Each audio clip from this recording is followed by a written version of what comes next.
जय श्री कृष्णा। प्रिय दर्शक बंधु, एक बार पुनः स्वागत है आप सभी दर्शकों का आपके अपने चैनल दर्पण ज्ञान गागर यूट्यूब चैनल में। प्रिय सज्जनों, आज आपके समक्ष बहुत ही ज्ञानवर्धक व प्रेरणादायक कहानी लेकर हम हाजिर हुए हैं। आज की कथा में हम आपको बताने वाले हैं कि नर और नारायण कौन थे, इन्होंने भगवान सूर्य देव को श्राप क्यों दिया, क्या है इसके पीछे का रहस्य। ये सभी बातें जानने के लिए वीडियो को लाइक कर लें, चैनल को सब्सक्राइब कर लें, बेल आइकन प्रेस कर लें, अच्छे कमेंट करें ताकि हर आने वाली वीडियो की नोटिफिकेशन सबसे पहले आपको प्राप्त हो सके और प्रिय दर्शक बंधुओं आप उसका लाभ उठा सकें। तो बने रहें बिना स्किप किए हमारी वीडियो की समाप्ति तक। प्रिय सज्जनों, आज आपके समक्ष जो कथा हम लेकर आए हैं वो आपको अचरज में डाल देगी। तो आइए प्रिय सज्जनों, आपका अधिक समय नष्ट ना करते हुए देखते हैं इस प्यारी सी कहानी की ओर। प्रिय सज्जनों, एक दंभोबद्ध नाम का असुर था। उसने भगवान सूर्य देव की घोर तपस्या की। जब भगवान सूर्य देव उसकी तपस्या से प्रसन्न होकर प्रकट हुए और उससे वरदान मांगने को कहा तो उसने अमृत का वरदान मांगा, लेकिन भगवान सूर्य देव ने उसको ये वरदान देने से मना कर दिया। उन्होंने कहा तुम कोई और वरदान मांग लो, ये वरदान मैं आपको नहीं दे सकता, क्योंकि जिसने भी इस संसार में जन्म लिया है उसकी मृत्यु निश्चित है। इसलिए इस विधि के विधान को मैं टाल नहीं सकता और ना ही तुम्हें अमृत का वरदान प्रदान कर सकता हूँ। तभी वो दंभोबद्ध नाम का असुर कहने लगा कि हे सूर्य देव, यदि आप मुझे अमृत का वरदान नहीं दे सकते हो तो आप मुझे 1000 दिव्य कवचों का सुरक्षा चक्र प्रदान कीजिए और इन 1000 कवचों में से एक भी कवच सिर्फ वही तोड़ सके जिसने 1000 वर्ष तक तपस्या की हो, और यदि जैसे ही कोई मेरे एक कवच को भी तोड़े तो वह तुरंत ही मृत्यु को प्राप्त हो जाए। अब तो भगवान सूर्य देव बड़े ही चिंता में पड़ गए। वे इतना तो भली भांत समझ ही पा रहे थे कि ये असुर इस वरदान का दुरुपयोग अवश्य ही करेगा, किंतु उसकी घनघोर तपस्या के आगे वे मजबूर थे और उन्हें उसे ये वरदान देना ही पड़ा। अब वह असुर इन कब्जों से सुरक्षित होने के बाद वही करने लगा जिसे सूर्य देव का डर था। अब दंभोबद्ध अपने सहस्त्र कब्जों की शक्ति से अपने आप को अमर मानकर मन चाहे अत्याचार करने लगा। अब तो वह सहस्त्र कब्जों के नाम से पहचाने जाने लगा। उधर सती जी के पिता दक्ष प्रजापति ने भी अपनी पुत्री मूर्ति का विवाह ब्रह्मा जी के मानस पुत्र धर्म से कर दिया। उधर मूर्ति ने भी सहस्त्र कवच के बारे में सुन रखा था। तभी उन्होंने भगवान श्री हरि विष्णु से प्रार्थना की कि उसे समाप्त करने के लिए वे स्वयं आए। तभी भगवान श्री हरि विष्णु ने आकर के उन्हें आश्वासन दिया कि वे ऐसा अवश्य ही करेंगे, अन्यथा सृष्टि चक्र खतरे में पड़ जाएगा। प्रिय सज्जनों, धीरे धीरे समय गुजरता गया और मूर्ति ने अपने गर्भ से 2 जुड़वा पुत्रों को जन्म दिया जिनका नाम नर और नारायण पड़ा। प्रिय सज्जनों, वे दोनों 2 शरीरों में होते हुए भी एक ही थे। उनके उन 2 शरीरों में एक ही आत्मा थी, क्योंकि भगवान श्री हरि विष्णु ने एक साथ 2 शरीरों में नर और नारायण के रूप में अवतार लिया था। अब धीरे धीरे वे दोनों भाई बड़े हुए। प्रिय सज्जनों, एक बार दंभोबद्ध ने उस वन पर चढ़ाई कर दी जहाँ पर ऋषि मुनि तपस्या किया करते थे। तब उसने एक तेजस्वी मनुष्य को अपनी ओर आते हुए देखा और वह भय का अनुभव करने लगा। तभी उस असुर ने उस मनुष्य से पूछा कि तुम कौन हो और यहाँ क्यों आए हो। तभी वो तेजस्वी पुरुष कहने लगा कि मैं नर हूँ और तुमसे युद्ध करने आया हूँ। भयभीत होते हुए भी दंभोबद्ध ने हंसकर कहा, शायद तुम मेरे बारे में बहुत ही कम जानते हो, इसलिए ऐसी बातें कर रहे हो। यदि जानते होते तो मेरे बारे में तुम ऐसी बातें नहीं करते। लगता है तुम्हें अपने प्राणों का भय नहीं है और शायद तुम्हें ये भी ज्ञात नहीं है कि सहस्त्र कवच मेरी सुरक्षा कर रहे हैं और मेरे इन कब्जों को वही तोड़ सकता है जिसने 1000 वर्ष तक तपस्या की हो। तभी नर ने हंसकर कहा कि मैं और मेरा भाई नारायण एक ही हैं, जो कि घनघोर तपस्या कर रहा है और मैं उनके बदले तुमसे युद्ध करने आया हूँ। प्रिय दर्शक बंधु, बातों बातों में ही उन दोनों में युद्ध प्रारंभ हो गया और सहस्त्र कवच को इस बात का आश्चर्य होता रहा कि वास्तव में नारायण के तप से ही इस नर की शक्ति बढ़ती ही चली जा रही है। प्रिय दर्शक बंधु, जैसे ही 1000 वर्ष का समय पूर्ण हुआ, नर ने सहस्त्र कवच का एक कवच तोड़ दिया। लेकिन भगवान सूर्य देव के वरदान के अनुसार जैसे ही दंबोदब का वो कवच टूटा, नारायण के भाई नर मृत होकर जमीन पर गिर पड़े।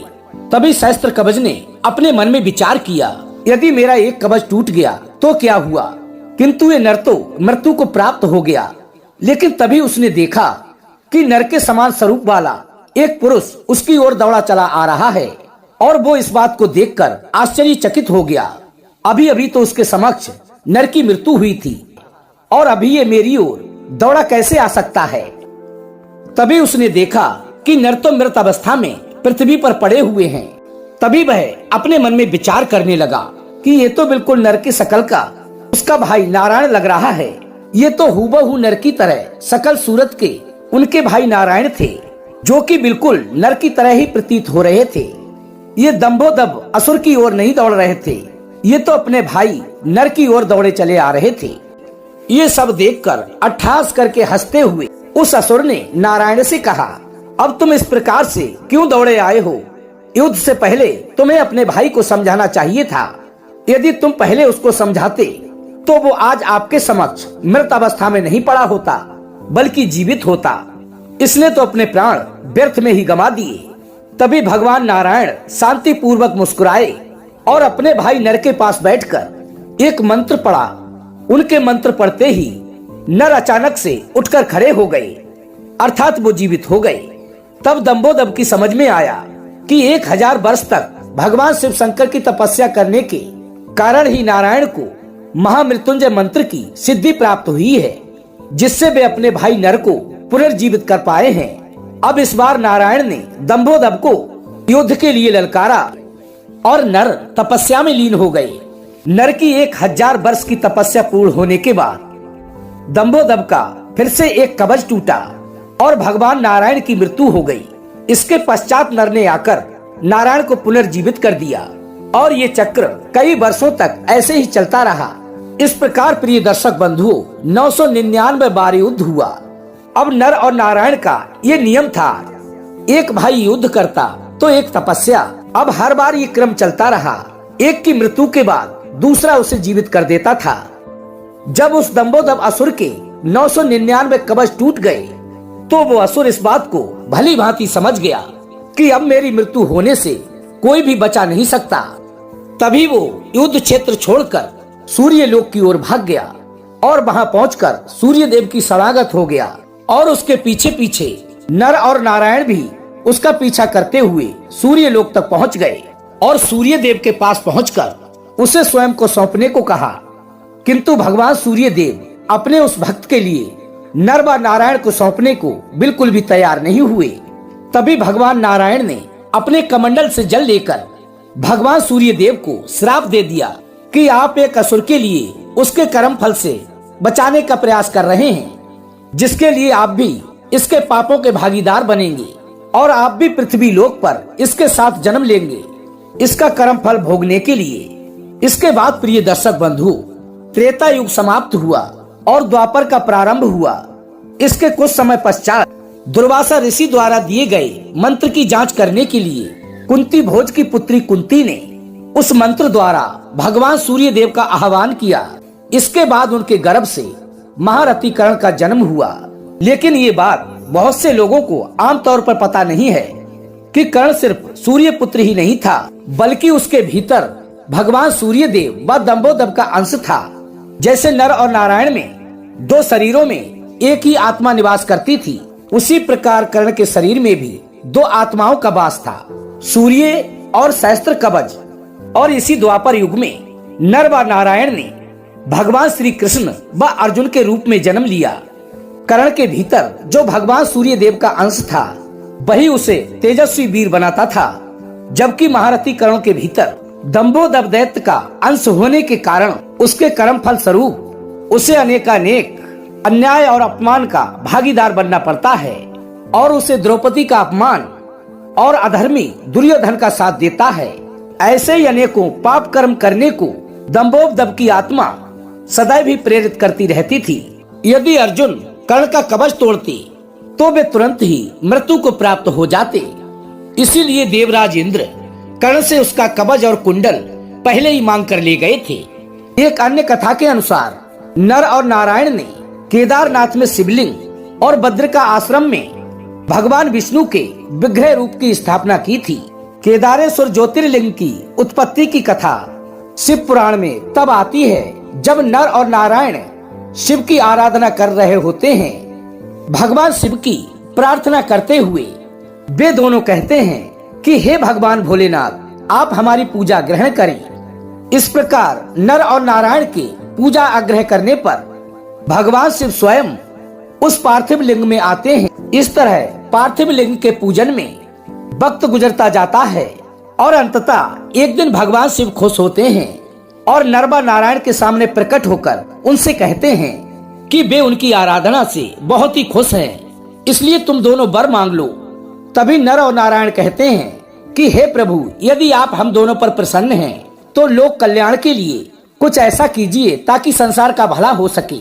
तभी भगवान शिव कहते हैं, तुम दोनों निसंकोच कहो, क्या कहना चाहते हो। भगवान शिव की बात सुनने के बाद नर और नारायण कहते हैं, जिस पार्थिव लिंग की हम दोनों ने पूजा की है उस लिंग स्वरूप में आप समाहित हो जाइए, ताकि आपके दर्शन मात्र से लोगों का कष्ट दूर हो और उनका कल्याण हो सके। प्रिय सज्जनों, नर और नारायण दोनों भाइयों के अनुरोध पर भगवान शिव और भी प्रसन्न हो जाते हैं, केदारेश्वर ज्योतिर्लिंग के रूप में निवास करने लगते हैं। प्रिय सज्जनों, इस प्रकार से केदारेश्वर ज्योतिर्लिंग की उत्पत्ति होती है। महाभारत के अनुसार पाप से मुक्त होने के बाद केदारेश्वर में स्थित ज्योतिर्लिंग के आसपास मंदिरों का निर्माण पांडवों ने अपने हाथों से किया था और बाद में इसका पुनः निर्माण आदि शंकराचार्य जी ने करवाया था। इसके बाद राजा भोज ने यहाँ पर एक भव्य मंदिर का निर्माण कराया। इसी के साथ प्रिय सज्जनों, आप सभी दर्शकों को ओम नमो नारायण। तो कैसी लगी प्रिय सज्जनों आज की हमारी ये छोटी सी कहानी। यदि वीडियो पसंद आई हो तो अच्छे अच्छे कमेंट करें। कमेंट बॉक्स में ओम नमो नारायण लिखना ना भूलें और हो सके तो अपने सगे संबंधियों व मित्रों तक वीडियो को शेयर अवश्य करें। हम कल फिर मिलेंगे इसी प्रकार की ज्ञानवर्धक चर्चा के साथ। इसी के साथ प्रिय सज्जनों, राधे राधे, जय श्री कृष्णा।